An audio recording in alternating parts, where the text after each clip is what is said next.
బంగారమిక car చౌక. ప్రస్తుతం మేలిమి బంగారం ధర 10 గ్రాములు 70,000కు పైనే ఉంది. ఆభరణాల బంగారం కూడా అదే స్థాయిలో నడుస్తోంది. అడపాదడపా కొద్దోగొప్పో ధర తగ్గుతున్నా బంగారం ధరలు రేసు గుర్రంలా దౌడు తీస్తూనే ఉన్నాయి. దీంతో గోల్డ్ వైపు చూడాలంటేనే చాలామంది భయపడుతున్నారు. ఇదే సందర్భంలో నగలు వేసుకుని బయటకు వెళ్లాలంటేనే ప్రజలు వణికిపోతున్నారు.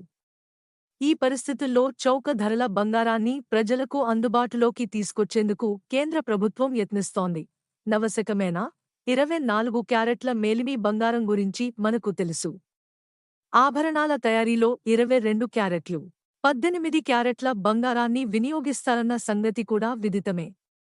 అయితే కేంద్రం త్వరలో 9 క్యారెట్ల బంగారాన్ని తీసుకొచ్చే యోచనలో ఉన్నట్టు సమాచారం.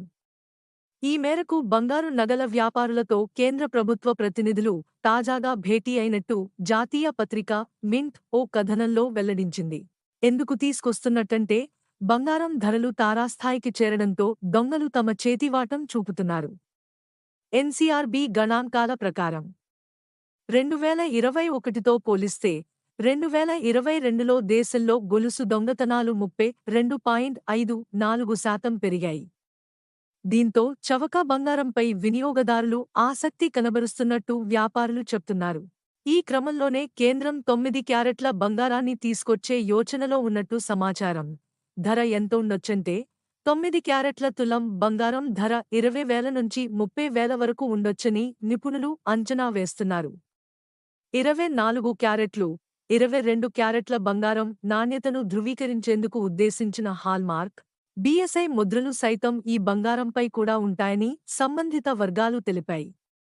కాగా 2022 నుంచి 23 వరకు ఆర్థిక సంవత్సరంలో భారత్ $35 బిలియన్ విలువైన బంగారాన్ని దిగుమతి చేసుకోగా 2023 నుంచి 24 వరకు ఆర్థిక సంవత్సరంలో $45.5 బిలియన్ విలువైన బంగారాన్ని దిగుమతి చేసుకుంది. స్విట్జర్లాండ్, యుఏఈ, పెరు, ఘనా దేశాల నుంచి భారత్ బంగారాన్ని ఎక్కువగా దిగుమతి చేసుకుంటుంది.